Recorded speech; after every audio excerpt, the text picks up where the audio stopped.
بزرگان محترم، برادرین عزیز اور میری اسلامی بہنیں، اللہ تبارک و تعالیٰ نے آسمان و زمین کی اس دنیا کو نعمتوں اور مصیبتوں سے مرکب پیدا کیا ہے۔ کہیں تو اس دنیا میں نعمتیں ہی نعمتیں نظر آتی ہیں، اور کہیں اس دنیا میں مصیبتیں ہی مصیبتیں نظر آتی ہیں، اور کہیں نعمتیں اور مصیبتیں دونوں کا مجموعہ نظر آتا ہے۔ لیکن عجیب بات یہ ہے کہ ایسا کوئی نہیں ہے کہ جہاں نعمتیں بھی نہ ہوں اور مصیبتیں بھی نہ ہوں۔ گویا کہ قضیہ مانعۃ القلوب ہو کہ مطلب نعمتیں بھی نہیں ہیں اور مصیبتیں بھی نہیں ہیں۔ کوئی انسان ایسا نہیں ہے کہ جس کے پاس نعمت اور مصیبت دونوں میں سے کچھ بھی نہ ہو۔ اس لیے کہ نعمت کا نہ ہونا مصیبت ہے اور مصیبت کا نہ ہونا نعمت ہے، تو گویا کہ اس کیفیت کا کوئی بھی انسان نہیں ہے کہ جہاں نعمتوں اور مصیبتوں میں کچھ بھی نہ ہو، بلکہ کسی نہ کسی درجے میں ہر انسان کو نعمت بھی ہے اور کسی نہ کسی درجے میں ہر انسان کسی مصیبت میں بھی مبتلا رہتا ہے۔ تو گویا کہ دنیا کو اللہ تبارک و تعالیٰ نے نعمتوں اور مصیبتوں کا مجموعہ پیدا کیا ہے۔ ہاں، اس نعمت اور مصیبت کی دو قسمیں ہیں، ایک نعمت حقیقی ہے اور ایک نعمت صوری ہے۔ اسی طریقے سے مصیبتیں بھی دو طرح کی ہیں، ایک مصیبت حقیقی ہے اور ایک مصیبت صوری ہے۔ حقیقی اور صوری کا مطلب یہ ہے کہ یا تو وہ نعمت حقیقت میں ہی واقعی نعمت ہے، یا وہ بھی صرف صورت آتی ہے لیکن میں وہ حقیقت میں نعمت نہیں ہے۔ اسی طریقے سے مصیبت یا تو واقعی حقیقت میں ہی مصیبت ہے، یا حقیقت میں تو مصیبت نہیں ہے، بظاہر صورتاً وہ مصیبت نظر آتی ہے لیکن حقیقت میں وہ مصیبت نہیں ہے۔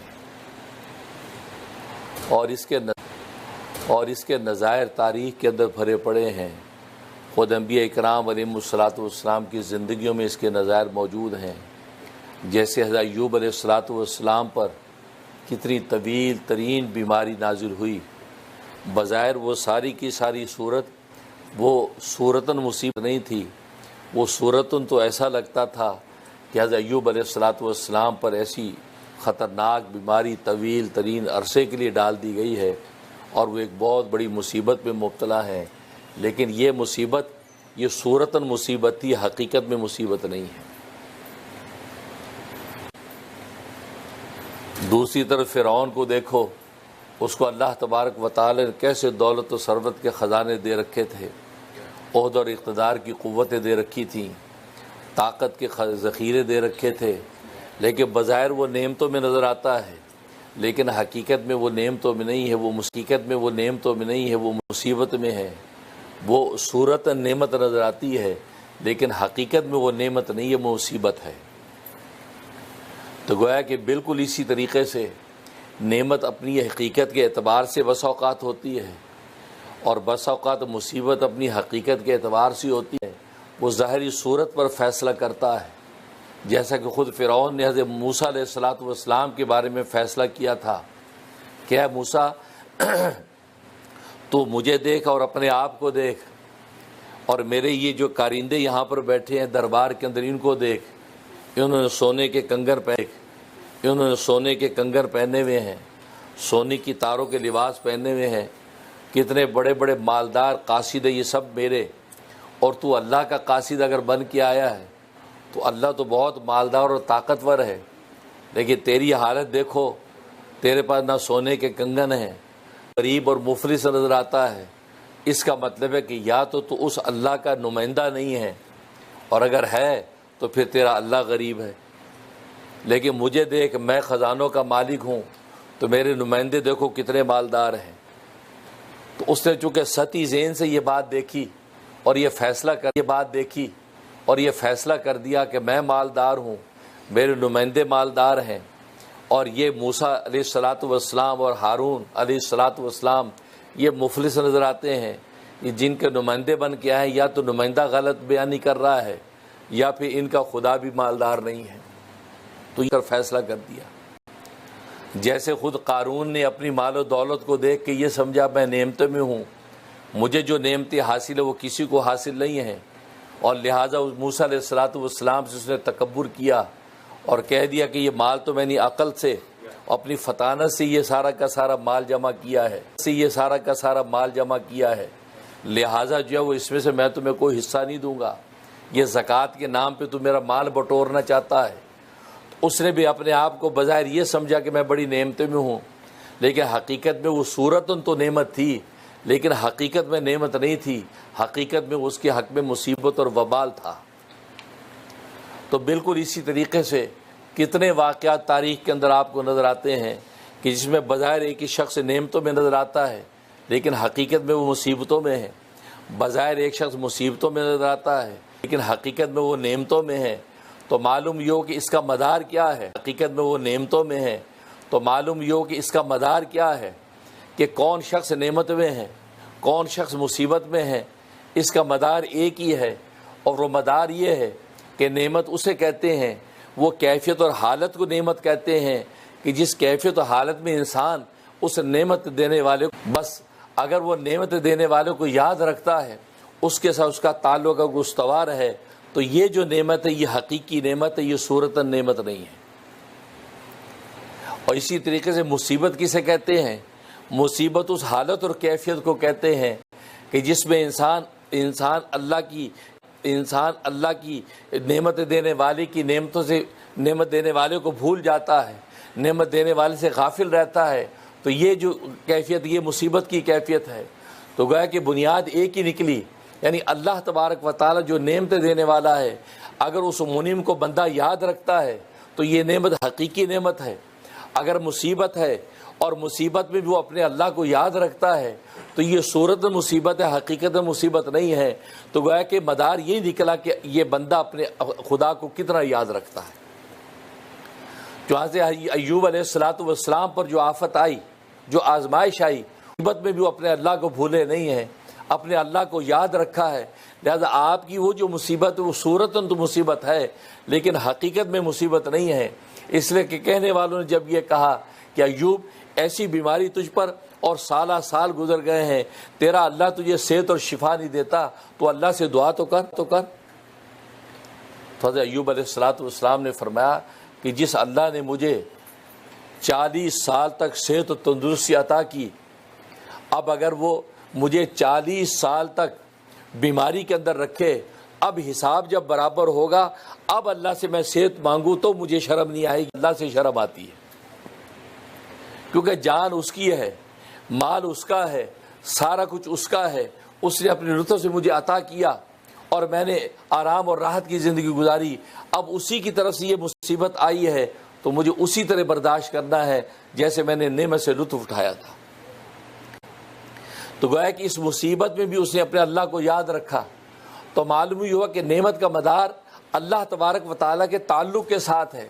اگر آج ہمیں اللہ نے اچھے مکان دے رکھے ہیں، اچھی دولتیں دے رکھی ہیں، اچھی اولادیں دے رکھی ہیں، اب یہ مراقبہ کرو کہ اللہ کے ساتھ ہمارا رشتہ کیسا ہے،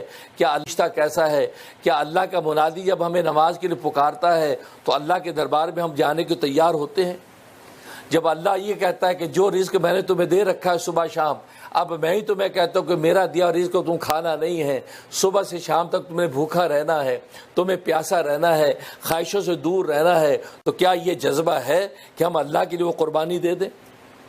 اسی اللہ نے جو مال ہمیں عطا کیا، اس اللہ نے ہمیں کہا کہ یہ مال میرے راستے میں زکوٰۃ کی شکل میں خرچ کرو، صدقات کی صورت میں خرچ کرو، خیرات کی صورت میں خرچ کرو، تو کیا میرے ہی دیے ہوئے مال میں سے یہ بندہ خرچ کرنے کو تیار ہے؟ کیا وہ شخص جیسے گھر کے اندر آرام و راحت کی زندگی گزارتا ہے اور اللہ تبارک و تعالیٰ کا امر حج کا آتا ہے، اس محل جیسے گھر کو چھوڑ دو، نرم گدوں کو چھوڑ دو، اچھی پوشاکوں کو چھوڑ دو، اور ایک لبیک کے نعرے لگاتے ہوئے 2 انسلی چادریں لپیٹ کر بیت اللہ کی طرف، میرے گھر کی طرف آؤ، اپنے گھر کی آرام کو میرے گھر پر قربان کر دو، تو کیا یہ جذبہ رکھتا ہے؟ اگر یہ جذبہ رکھتا ہے تو یہ بندہ نعمتوں میں ہے، بظاہر اگرچہ مصیبتوں میں نظر آتا ہو۔ ایک اللہ والے بیٹھے تھے، انہوں نے بوریا لپیٹا ہوا ہے اور ببول کے کانٹے لگائے ہوئے ہیں، اور جھوم جھوم کے کہہ رہے الحمد ہے الحمدللہ، اللہ تیرا شکر ہے۔ تو کوئی راہگیر گزرا تو دیکھا بھئی یہ شکر کس بات پہ کر رہا ہے؟ پہننے کو کپڑا نہیں ہے، لگانے کو بٹن نہیں ہے، پینے کو پانی کا کٹورا نہیں ہے، کھانے کو روٹی نہیں ہے، یہ شخص شکر کس بات ہے؟ تو پاس جا کے کہتا ہے بابا جی یہ آپ یہ شکر جو کر رہے ہیں، نعرے لگا رہے ہیں، جھوم رہے ہیں، یہ کون سی نعمت آپ کو مل گئی؟ کیونکہ شکر تو نعمت بھی ہوتا ہے، بظاہر مجھے کوئی نعمت تو نظر نہیں آ رہی اور آپ شکر کس پہ کر رہے ہیں؟ تو اللہ والے نے سر اٹھایا، کہا کہ اللہ کے بندے، اللہ نے مجھے سرکار دو عالم صلی اللہ علیہ وسلم کا امتی بنایا، ایمان کا نور عطا کیا، آخرت کی فکر نصیب فرما دی۔ یہ اتنی بڑی نعمت ہے کہ اس نعمت کے شکر میں لگا ہوا ہوں، جب اس نعمت کا حق ادا کر لوں گا تو اللہ سے اپنے پہننے کے لیے کپڑے مانگوں گا۔ اللہ اکبر۔ دیکھو ایمان اس کو نعمت سمجھ رہا ہے، اور آخرت کی فکر اس کو نعمت سمجھ رہا ہے، اور یہی وہ حقیقی نعمت ہے، یہی وہ حقیقی نعمت ہے کہ جس انسان کو عطا ہو جائے وہ تو نہال ہو کر الحمدللہ کے صبح شام نعرے لگائے، بجائے اس کے یہ سوچے ارے اللہ مجھے کھانے کو روٹی نہیں ہے، ارے پینے کو اپنے کو کپڑے نہیں ہیں، روٹی نہیں ہے، ارے پینے کو اپنے کو کپڑے نہیں ہیں، اللہ میاں کیا ہو گیا، آج ساری آفتیں مجھ پہ ہی ہیں۔ نہیں، وہ یہ سوچے کہ اللہ نے مجھے انسان بنایا، دیکھنے والی آنکھیں دی، سننے والے کان دیے، بولنے والی زبان دی، سونگھنے والی ناک دی، پکڑنے والے ہاتھ پیر دیے، تو گویا کہ دھڑکنے والا دل دیا، سوچنے والا دماغ دیا۔ یہ سب کا سب اللہ تبارک و تعالیٰ نے بغیر مانگے مجھے عطا کر دیا ہے، تو اس اللہ کی اس نعمت کا شکر کا پہلے حق ادا کروں، یہ حق ادا ہوگا تو پھر کچھ اور مانگوں گا۔ اسے لکھا ہے کہ شیخ سعدی رحمۃ اللہ علیہ جنگل میں سفر کر رہے ہیں تو جوتا ٹوٹ گیا، جوتا بغل میں لیا، ننگے پاؤں چلنے لگے، کانٹے لگے، پتھر لگے، خون نکلنے لگا، بہنے لگا۔ اب انہوں نے آسمان کی طرف دیکھ کے اللہ کو شکوہ کیا، اللہ کیا ہو گیا، سعدی کے پاس آج جوتا بھی نہیں ہے۔ کہا کہ میں نے اتنی بات کہی، اس کے بعد کوفہ پہنچا تو کوفہ کی جامع مسجد میں جیسے داخل ہوا تو مسجد کی سیڑھیوں پر ایک شخص کو دیکھا جس کے دونوں پاؤں نہیں تھے، سجدے میں گر گیا، رب زجا مجھے معاف کر دے، میں جوتے کی شکایت کر رہا ہوں، اس بیچارے کو تو پاؤں بھی نہیں ہیں، تو نے مجھے پاؤں تو کم سے کم عطا کر رکھے ہیں، میں پاؤں کے شکر سے اللہ آج کے بعد میں توبہ کرتا ہوں۔ آج ہماری حالت یہی ہے، ہم ٹوپی دینے والے کا تو شکریہ کرتے، جی تھینک یو آپ نے مجھے ٹوپی تحفہ دی ہے، لیکن جسے سر عطا کیا ہے اس کا شکر نہیں ہے جس پہ ٹوپی سجے گی۔ گھڑی دینے والے کو شکریہ کرتے، تھینک یو یار آپ نے مجھے راڈو کی گھڑی تحفہ دی، لیکن جسے کلائی عطا کی جس میں گھڑی سجے گی اس کلائی والے کا شکر ہی نہیں۔ آج انگوٹھی دینے والے کا شکریہ کرتے، جی آپ نے مجھے انگوٹھی دی ہے، لیکن جس نے انگلی عطا کی ہے اس کا شکریہ نہیں۔ تو گویا کہ جس اللہ نے یہ جسم و جان دیا، جس کے اوپر دنیا کی یہ نعمتیں سجتی ہیں، ہم وہ دنیا کی ان مادی چیزوں کا اس دینے والے کا تھینک یو تو کرتے ہیں، لیکن جس نے یہ جسم و جان دیا، جس میں دنیا کی نعمتیں سج رہی ہیں، اس کا شکر کرنے سے غافل ہیں۔ اس لیے اللہ نے شکایت کی کہ ان الانسان لربہ لکنود، انسان اپنے رب کا بڑا ناشکرا ہے۔ اور قنوت کسے کہتے ہیں؟ قنوت اسی کو کہتے ہیں کہ جو نعمت کو تو یاد رکھتا ہے، نعمت سے تو لطف اٹھاتا ہے، نعمت سے تو مزہ اڑاتا ہے، لیکن نعمت دینے والے کو بھول جاتا ہے۔